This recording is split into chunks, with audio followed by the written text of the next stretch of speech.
રાજકોટમાં અસામાજિક તત્વોમાં પોલીસનો કોઈ ડર રહ્યો નથી।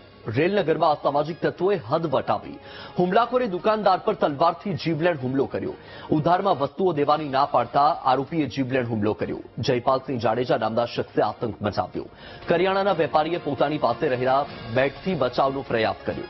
આરોપીના હુમલામાં વેપારી જયસિંહ હુંબલના હાથમાં ગંભીર ઈજા પહોંચી છે। હુમલાની સમગ્ર ઘટના સીસીટીવીમાં કેદ થઈ હતી। પોલીસે વેપારીની ફરિયાદના આધારે વધુ તપાસ શરૂ કરી છે। તો આ દ્રશ્ય જુઓ, રાજકોટથી સામે આવ્યા છે। અવારનવાર રાજકોટથી અસામાજિક તત્વોના આતંકના દ્રશ્યો સામે આવી રહ્યા છે। ફરી એકવાર એ જ પ્રકારના દ્રશ્યો છે કે જે રેલનગર વિસ્તારમાંથી સામે આવ્યા છે। હુમલાખોરે દુકાનદાર પર તલવારથી જીવલેણ હુમલો કર્યો હતો અને આખી આ ઘટના સીસીટીવીમાં કેદ થઈ હતી। સીસીટીવી ફૂટેજમાં પણ તમે જોઈ શકો છો કે હુમલાખોર છે અને એ હુમલો કરી રહ્યો છે।